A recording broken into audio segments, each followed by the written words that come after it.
এক মুসাফির রাতের বেলায় মসজিদের বারান্দায় শুয়ে আছেন। এমন সময় এক চোর মসজিদের মাইক চুরি করে নিয়ে যাচ্ছে। তখন সেই মুসাফির পেছন দিক থেকে চোরটিকে শক্ত করে ধরে চোর চোর বলে চিৎকার করতে থাকলো। তাদের চিৎকার শুনে এলাকাবাসী এসে দেখতে পান দুইজন অপরিচিত লোক, আবার দুইজন লোকই একজন আরেকজনকে চোর বলে চিল্লাচ্ছেন।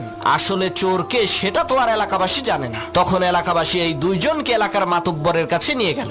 মাতুব্বর বললেন, তোরা দুইজনেই চোর, তোদের শাস্তি হলো সকাল পর্যন্ত তোরা দুইজনে আত্মহত্যায় মারা যাওয়া এই লাশ পাহারা দিবি। আমরা কেউ এই লাশের কাছে থাকবো না। তাদের দুইজনকে লাশের পাশে বেঁধে রাখা হলো। তখন মুসাফির বলছে, আল্লাহ, শেষকালে তুমি আমারে চোর বানাই দিলা। আর সেই চোর বলছে, তুই আমারে ধরলি কেন বল, এই কারণেই তো তুই চোর হইলি। তখন সেই লাশ বলে উঠলো, পাইছি রে পাইছি, আসল চোর রে পাইছি।